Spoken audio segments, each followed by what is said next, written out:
Want to hand your parents and families a beautiful, professional-looking memory video at the end of the year without spending the entire weekend editing it?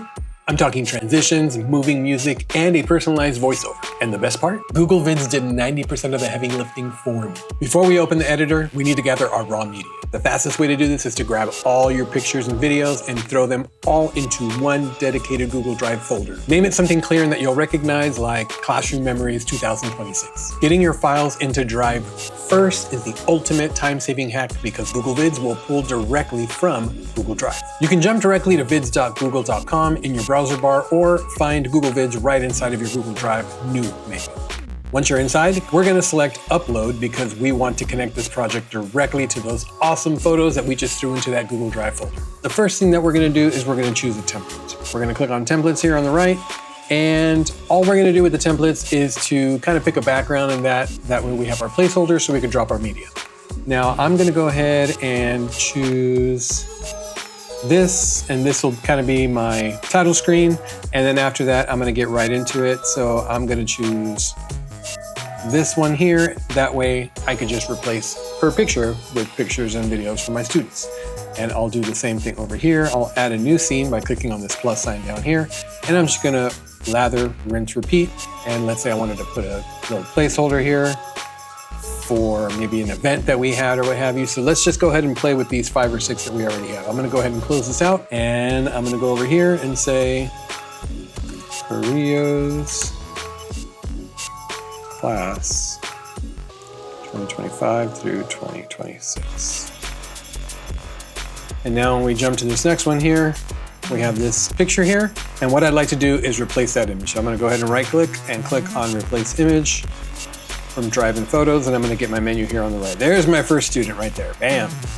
Mr. Burns. So that is our first student here. And I can put any information I want about that particular student, but that's how I could do that. I can now jump to student 2, replace image, Drive and Photos, which will bring me here. And let's just say that is Abe here, all right?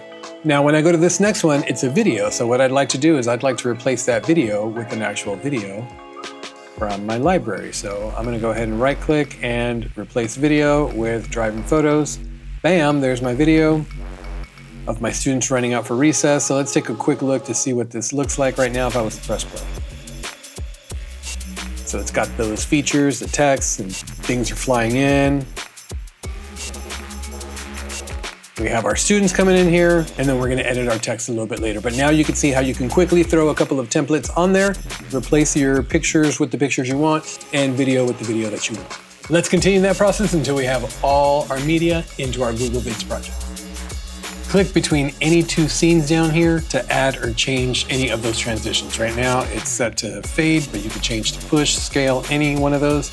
Pick the one that you like the best. You can also change the duration and from which side they slide or push into. And in case you didn't already notice, this is very close to Google Slides. You can add text overlays and things like that over any of these and move it around as you see fit, just like you can with Google Slides.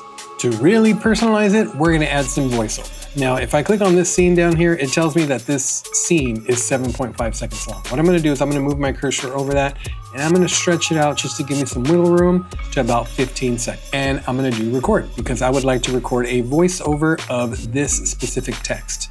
So to make sure that it does not go away or fade in or out while I'm speaking, I'm gonna just add that to voiceover here by copying and pasting into voiceover. We're not gonna have AI voiceover. I'm gonna read it myself, but I'm gonna go ahead and record my voiceover. Recess was a time I got to see who your child really is. The student I see in class and the child you have at home are not the full picture. The real child is a combination of all 3 of these. Let's go ahead and preview that. And that sounds good to me. I'm gonna go ahead and insert it, and you'll notice that I now have that audio over that. And because I gave myself some extra time, I can kind of cut this back. That way it's the same duration as the slide, so when I play it back, it should play back with the correct timing and that for both the video and the audio. Do that for each one of these slides, each one of these scenes.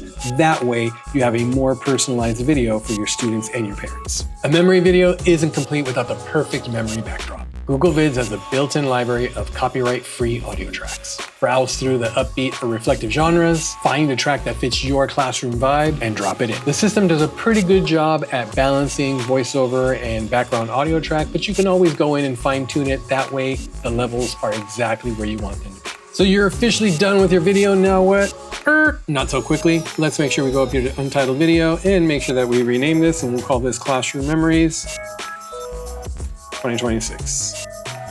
And from here, we can do a variety of things. You can save directly back into your Google Drive. You can click on Share, Export to Drive, and it'll export it as a video file to your Google Drive. You can export it to YouTube. Just make sure that you're following any of your guidelines per your administration in your district for privacy, or you could download it as an MP4. That's one of my favorite things to do, because then from here, I can put it in Seesaw or any one of those applications where it's an actual video file. There you have it, a beautiful video that you created and edited that you could play at your end of the year class party. Zero editing stress and so much time saved with Google Vids.